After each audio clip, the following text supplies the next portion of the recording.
Après un séjour à San Francisco en juillet, la comédienne Carole Deschantres était partie en Polynésie pour 6 semaines.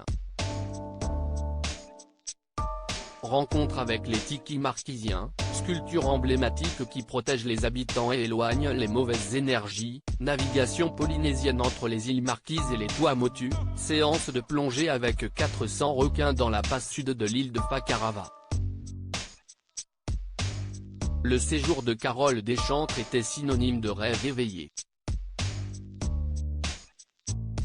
Mais le rêve a tourné au cauchemar de façon brutale il y a quelques heures.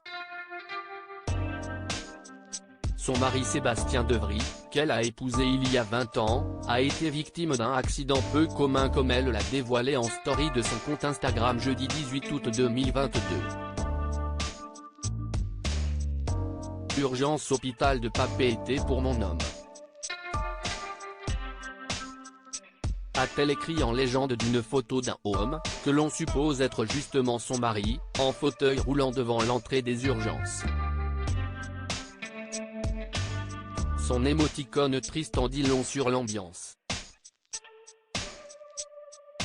Puis, sur une autre image, elle explique l'origine du drame: tombé à travers un hublot sur le pont du bateau, mon amoureux doit être rapatrié pour une bonne prise en charge de son genou. Si est-ce donc la fin des vacances comme elle le précise également, puisque le couple sera dès lundi de retour en Suisse pour que Sébastien puisse aller voir un chirurgien.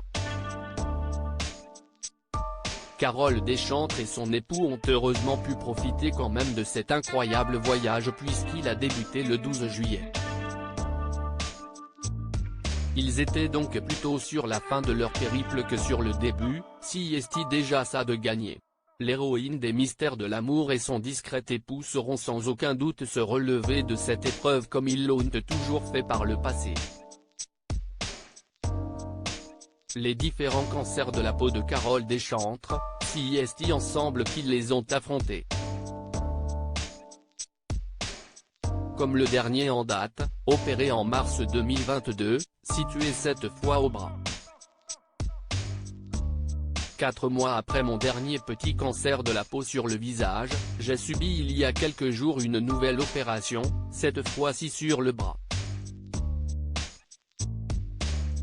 J'ai décidé d'en parler, de témoigner pour continuer la prévention dans laquelle je suis engagé depuis quelques années.